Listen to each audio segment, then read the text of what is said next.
विवेक, आयुषी का रुख करते हैं। बीजेपी दफ्तर में है। बीजेपी इस बार बहुत एग्जिट पोल से उनको बहुत कॉन्फिडेंस आया होगा। एग्जिट पोल बहुत ज़्यादा बीजेपी के फेवर में दिखाई दे रहे थे, बहुत कम एग्जिट पोल थे जो आम आदमी पार्टी को बढ़त दिखाई दे रहे थे। आयुषी, क्या माहौल है बीजेपी में इस वक्त?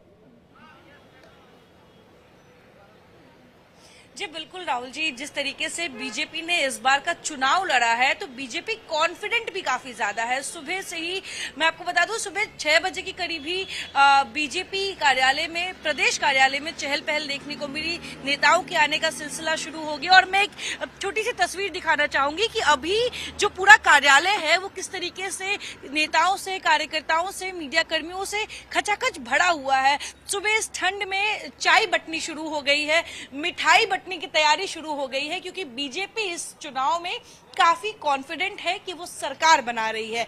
एग्जिट पोल में भी यही नजर आए, लेकिन जब गिनतियां शुरू होंगी तो उसके बाद जो तस्वीरें हैं वो साफ हो पाएगी। गिनती शुरू हो गई आयुषी, और जो पहले रुझान आ रहे हैं उसके मुताबिक 2 सीटों पर जो है वो आम आदमी पार्टी आगे दिखाई दे रही है, 2 सीटों पर बीजेपी आगे दिखाई दे रही है। लगभग कांटे की टक्कर दिखाई दे रही है।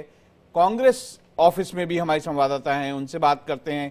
कांग्रेस का माहौल कैसा है? क्योंकि कांग्रेस इस चुनाव को बहुत ज़्यादा मजबूती से ऐसा नहीं लगता है लड़ी है। एक ऐसी सीट में को दिखाई देती है, वजीरपुर की सीट, जहां पर रागिनी नायक जो हैं उनसे कुछ उम्मीद दिखाई देती है, लेकिन बाकी सीटों पर ऐसा नहीं लगता कि कांग्रेस कोई बहुत या फिर बहुत मजबूत चुनाव लड़ी है या बहुत ही कॉन्फिडेंट है।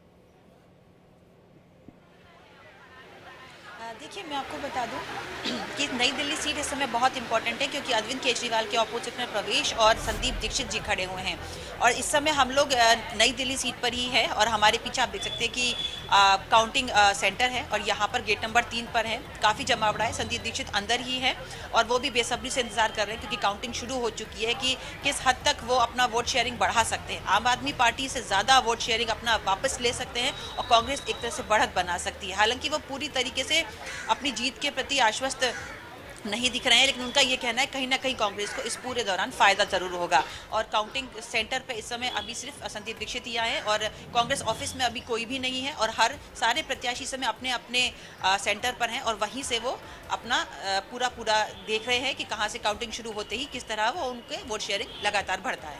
जी बिल्कुल, दृष्टि आपके पास वापस लौटेंगे। यानी कि कुल मिलाकर कांग्रेस दफ्तर में सन्नाटा है और आम आदमी पार्टी और बीजेपी दफ्तर में हलचल देखने को मिल रही है। आपके पास वापस लौटेंगे, लेकिन एक बार काउंटिंग का रुख कर लेते हैं।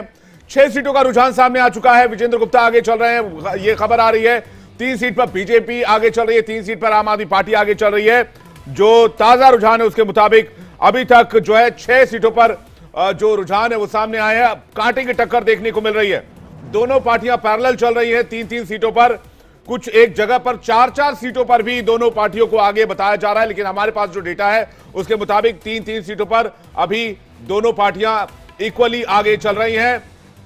6 सीटों का रुझान इस वक्त सामने है। 70 में से 6 सीट का रुझान सामने आ चुका है। ये ट्रेंड से अभी नतीजे नहीं है। आपको बता दें 6 सीटों पर रुझान, 3 पर बीजेपी, 3 पर आम आदमी पार्टी।